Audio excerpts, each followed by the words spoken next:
This is a CAT RC where if we understand what the passage is all about from a logical standpoint, we can get all of the questions right.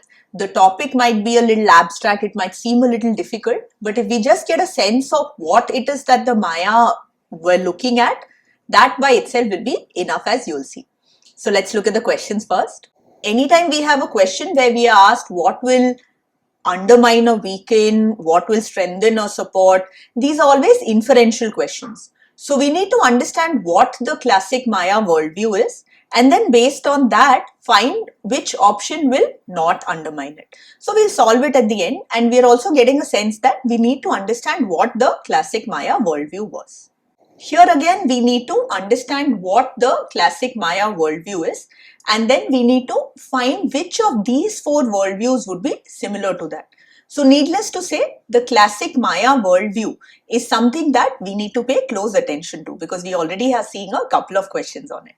Now this is similar to a CAT meaning question where we are being asked about the additional complexity that the incense burner adds. So this is something that we can note down, and the moment we have something about an incense burner, we can pay close attention to it. Now here we have another example. We have an iPhone example. So which of the following, if true, will invalidate the purpose of the iPhone example? So same as incense burner, this is something that we can note and pay close attention to. The other thing that we have to do here is remember that we are looking for something that will invalidate it. So make sure that you're paying attention to the question also. Now let's come to the passage itself. Now we immediately have a reference to the Maya of the classic period or the classic Maya that was referred to in the first and second questions. And the worldview that they have is the way they looked at persons or who they considered persons is not coincident with human beings.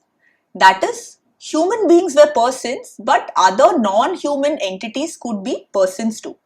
So for us right now, persons and human beings are coincident. They are one and the same thing. But for the Maya, human beings would be persons, but non-humans could also be persons. The authors also given examples of vessels on which faces have been painted. So let's start by noting down this worldview because of course this is important.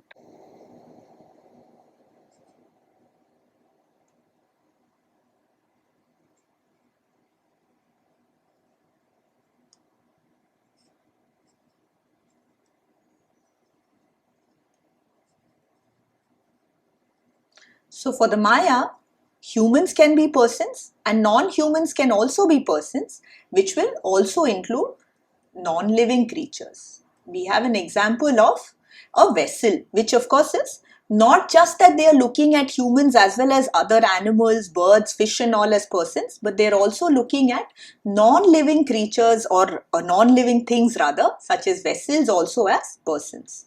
Now immediately after this, the author has the example of an iPhone, where the author is saying that the iPhone needs to be fed with electricity every night. Now note this word, fed with. Now the author is probably using these words fed with just to compare with how we humans or how persons need food. So fed with electricity, swaddled in a protective bumper, so needs protection, and enjoys communicating with other fellow phone beings. So that's the example which the author is giving, where the author is suggesting that the iPhone needs to be fed with electricity the way we humans need to be fed with food. It needs to be protected, and it also enjoys communicating with other fellow phone beings. It enjoys communicating with other phones. Does it have personhood because it is connected to me, drawing this resource from me as an owner or source? For the Maya, the answer was no. So, in the iPhone example, the author is saying that something should not have personhood simply because it is connected to another human. The author is saying that the Maya did have plenty of communicating objects. They did not have smartphones, of course, but they had other objects which could be used for communication.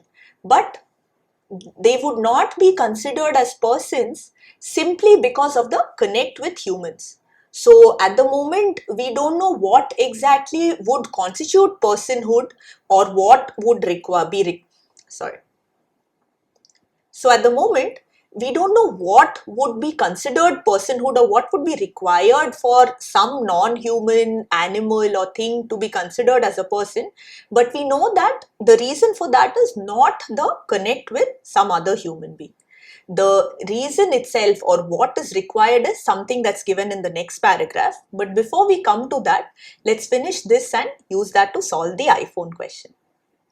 Non-human persons were not tethered to or not linked to specific humans, and this is probably the most important part. They did not derive their personhood from a connection with a human. So we understand from this iPhone example that personhood is something that is not derived from humans. So any object does not become a person merely because it is connected or tethered to some human. My iPhone, my laptop, my clothes would not be considered persons because of their link to me or their usefulness to me or me wanting to have that. So now that we've understood this, let's look and solve that question. We've got to look for something which will invalidate this example. Now, since we know that this example is proving that personhood is not derived from humans, we can use that and look for something which is going against that. Any example that we have where personhood for a non-human would be derived based on humans or because that non-human object or living creature is tethered to humans means that this example is not valid or invalidated. So let's look for something like that. The first option is what I would call a shallow option. Instead of looking at why the iPhone example has been given, the author is simply trying to establish that, oh, the Maya did not have communicating objects. Not only is that not false, because the authors told us that the Maya had plenty of other communicating objects, if not smartphones. That is not what is going on here. Instead of iPhone, the author could have used anything. I just used the example of a laptop and clothes. The point is not whether the Maya had an iPhone or not. The point is that an iPhone will not be considered to be a person simply because it belongs to a particular person. So this cannot be the correct choice. Classic Maya songs represent both humans and non-living objects as characters talking and interacting with each other. This is not invalidating the example at all. If humans and non-living objects are both considered to be persons and they are talking and interacting with each other, it definitely does not invalidate the iPhone example. So this also can be eliminated. The clay incense burner with spicy appliques was categorized only as a person and not as a tree by the classic Maya. Now, this is something that we need to read a little bit more on. So, at this point, we cannot decide if this would be the correct choice. So, what we can do is we can actually just read the fourth option and then mark the question for review.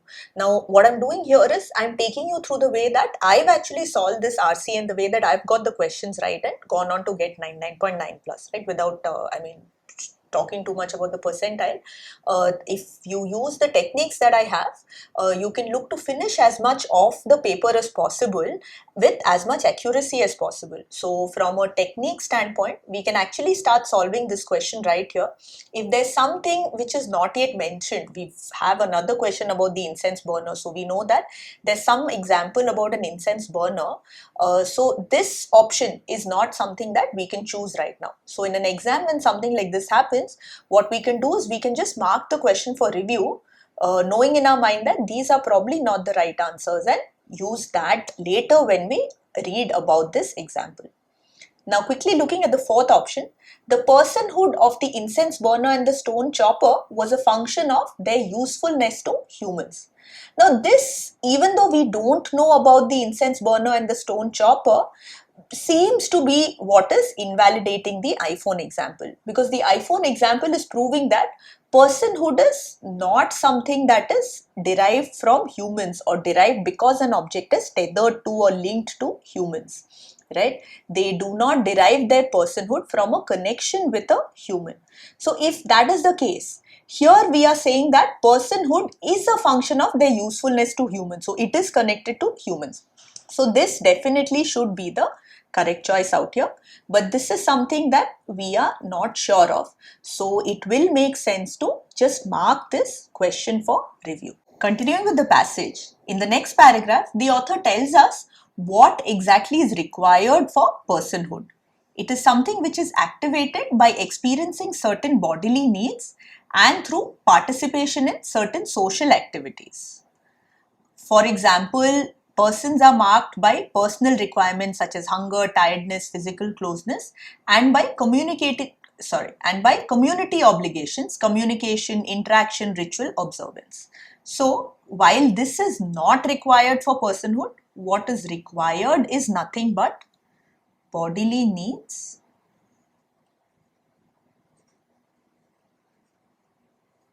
plus social participation. So these are the two things that are required. The Maya probably did not just take any non-human, anything, any animal, anything that's non-living and consider it to be a person. These are the two things which are needed. Whatever the non-human was, it needed to have some form of bodily needs and it needed to have some sort of social participation. If you see, that was also something which is mentioned for the iPhone. It has some form of needs. It needs to be charged and it has social participation because it enjoys communicating with other fellow phone beings. This is something which could have made the iPhone a person, not this part because the author owns it. But we can look at anything and everything and consider whether the Maya would actually confer personhood to that or not. The author is also giving examples of the images about the vessels and all where objects were being cradled in humans' arms, they are speaking to humans. So this bodily needs and social participation was also observed. So these bodily needs are considered inward, which is what the person requires, and the social participation is considered outward, what the community expects. So we have both of the requirements which are there based on which something can be considered to be a person. This is another characteristic that we learned, that personhood was something that was non-binary. So because of lack of space, I'm just writing it over here, but this would definitely be another point.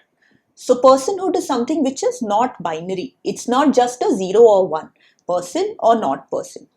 Entities were able to be persons while also being something else. So you could be a person and you could also be something else. Now here the author has given an example. So for example, these objects were functional also. So a stone implement which is used to chop will be used to chop. So its function is there, but it can also be considered to be a person. Similarly, an incense burner that's considered to be a person also does its smoky work, which is to say it holds incense sticks. So something like an incense burner or a stone implement, a stone chopper, they can be considered to be persons. At the same time, they can also have some form of functionality. Now here, the author also brings in a tertiary aspect, where the author is saying that there's an additional complexity. The incense burner, made of clay and decorated with spiky appliques representing the sacred ceiba tree maybe found in this region, is categorized as a person but also as a tree. So this is the additional complexity bit that we have. So the incense burner is categorized as a person but also as a tree. Now please note that it's not representing a tree because it is made out of wood of this ceiba tree or something like that. It's made of clay. It's simply decorated with these appliques that represent the tree. So non-binary, we can also have a case where it's functional, it's a person, plus it represents something else. In this case, it's representing a tree. So now there is an additional complexity which is there. Now at this point, we can actually eliminate this third option as well, because if the clay incense burner is categorized as a person and not a tree, that doesn't in any form invalidate the iPhone example. In fact, the iPhone example is a very different example, and this incense burner is an example which is essentially speaking about this non-binary aspect of personhood. So now at this point we can be confident that it's the fourth option which is correct. Now that we've understood about this incense burner, what it's doing is it's also showcasing that personhood can be non-binary. The incense burner, it has its own function. At the same time, it's a person, and it also represents a tree. So there are three things. It's not binary. It's not person or not, because it's functional also. And it's not just representing a person. It is also representing a sacred tree. So there's one more level that is there. So that is nothing but the additional complexity which this example illustrates. Now, when we look at the options, the ones that we can immediately eliminate are, the example provides an exception to the non-binary understanding of personhood. That's because this example itself is showcasing what the non-binary understanding is. When this example is showcasing what the non-binary aspect of personhood is, how can it be an exception to that understanding? So this option can immediately be eliminated. In the same way, the example complicates the non-binary understanding is also wrong. Because it is an example which establishes the non-binary understanding, it is actually simplifying it or illustrating it or helping us to understand it. So this also can be eliminated. Even this next part, establishing the porosity of the divine and the profane, is not something which is mentioned. Profane is something which is used, for bad language. Bad language is called profane, or it's also an opposite of divine. So the author is not trying to say that just because this incense burner represents a sacred tree and some other time it's functional, it's divine versus profane. So that's not established at all. So both of these can be eliminated. Now, if we look at the second and the fourth option, both are quite similar. The example adds a new layer to the non-binary understanding of personhood. This part is definitely correct, and it's there in both. By bringing in a third category that shares a similar relation with the previous two, by bringing in a third category that shares a dissimilar relation with the previous two. That's the only difference that we have. Now, this is something which logically also makes sense because it's adding a new layer. We already spoke about non-binary by being functional as well as a person. Now this additional complexity is not only is it functional and a person, it also represents something else. And it is not this something else. The incense burner is not representing the tree because it's made of the wood of the tree or anything like that. It's made of clay. It just happens to represent the tree the same way that it represents a person. So it's adding a new layer. Now, this is something which we can logically understand. Tactically also, when you see that there are two options which are pretty similar, definitely pay close attention to those two options because one of them could be the right answer. That could be the logical test that we have in that question. So thinking about it logically, similar relation is something that makes sense and not dissimilar relation. If we think about it, the incense burner that's made of clay, it is functional by nature. It helps to hold incense sticks or it helps to burn incense. Along with that, it represents a person because it has some bodily needs and some social participation, and it also represents the tree. So both of these, personhood and representing a tree, are similar in the sense that they are not linked to the actual incense burner. It's something that the Maya considered. If we think about it today, we don't look at an incense burner and consider it to be a person, nor do we probably consider it to be a sacred tree. But the Maya did both. So they brought in some abstract concept and on that basis considered that it's a person and also considered that it's a tree. So there's a similarity here. It's not dissimilar, it's actually similar. So that would make the second option the correct choice. In the conclusion of the passage, the author is telling us why we should understand what the Maya did. The fact that their boundaries were porous, it points towards the possibility of living with a certain uncategorizability of the world. So the benefit of understanding the way the Maya looked at persons would be humans, but also non-humans, including non-living creatures, if they have bodily needs and social participation. At the same time, it's not something which is binary. An object could be functional, it could represent a person, it could also represent something else at the same time. So there's a certain uncategorizability. So it just makes it less rigid, more flexible, whatever way you want to look at it. So that is the impact of studying what the Maya did and trying to understand that. Now that we've understood this, let's solve the two remaining questions. Which one of the following, if true, would not undermine the democratizing potential of the classic Maya worldview? Now, this is where the author spoke about it, that the classic Maya worldview is a profoundly democratizing way of understanding the world. And why is it democratizing? Because humans are not more important persons. We are just one of the many kinds of persons who inhabit this world.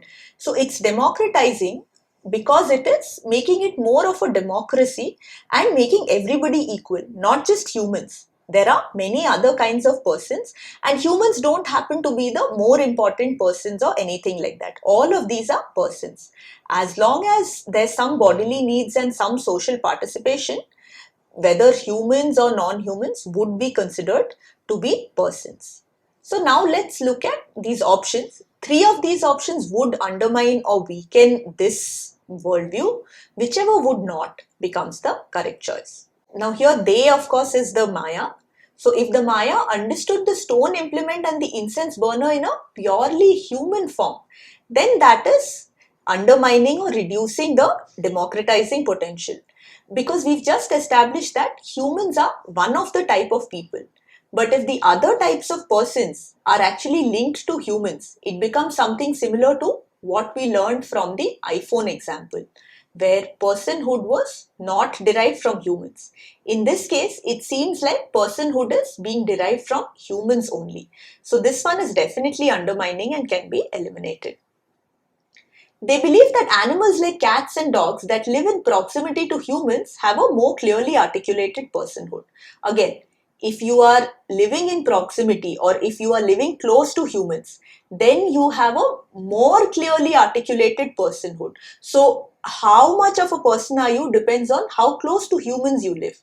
Again, making humans more important than other persons, so can be eliminated. They depicted their human healers, so human healers or human doctors, with physical attributes of local medicinal plants. Now in this case, just as personhood is being conferred on non-humans, here the reverse is happening. The attributes of plants are being conferred on healers. Now this is not something which is making humans more important. We can in fact argue to some point that the plants are more important.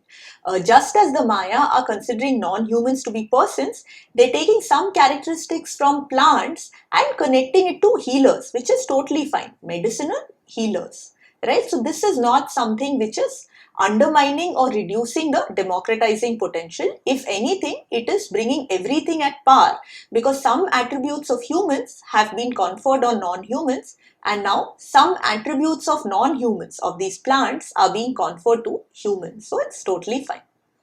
Let's quickly look at the fourth option before we choose the third one as the correct choice. Here we are being told that while they believed in the personhood of objects and plants, they did not believe in the personhood of rivers and animals. Again, this is something which is undermining the democratizing potential. If we look at all the different kinds of persons, humans, objects and plants are considered to be persons, but rivers and animals are not. So it's not a complete democracy if everything in the world is considered, because there are three classes of persons: humans, objects, plants, and there are these two classes, rivers and animals, that are not persons. So again, the democratizing potential is being undermined. While humans are not put on a pedestal, there's definitely a comparison and some are better than others.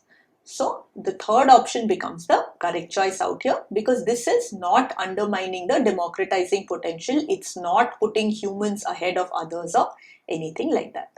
Which one of the following worldviews can be inferred to be closest to that of the classic Maya? Now the classic Mayan worldview is nothing but humans are persons, but non-humans, including non-living creatures, can also be considered persons, provided they have bodily needs and some form of social participation. And this is something which is not derived from a connection to humans. This is something which is derived from these two aspects. If an object has some form of bodily needs and exhibits some social participation, then it is considered to be a person. Not because it is close to humans or is providing humans with some utility or some function. So let's look for something which is similar to that. Now in the first option, we have plants which are considered as person plants or plants which are conferred personhood because they form an ecosystem and are marked by needs of nutrition. So this nutrition is nothing but bodily needs, and this ecosystem can be the social participation. So this is probably the one that is closest to the Maya worldview. So this probably should be the correct choice. Let's just quickly look at the others before we choose this.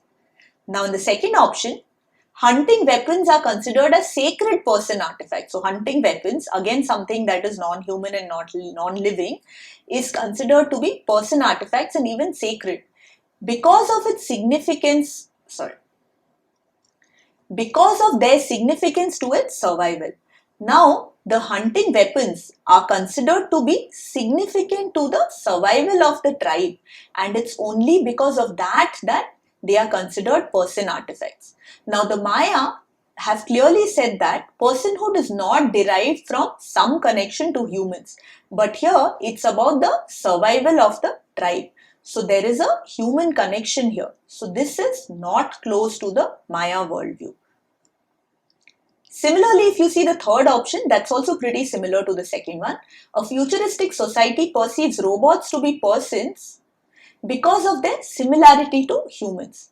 Now, in both of these cases, there is a similarity to humans, and that is what is making non-living objects like the hunting weapons or robots to be considered persons. Since the Maya did not consider this, but they looked at bodily needs and social participation, that is given in the first option. Definitely the first option is preferable to 2 and 3 as well as 4, because in option 1, we have the exact two reasons that the Maya considered: bodily needs and ecosystem, which is social participation.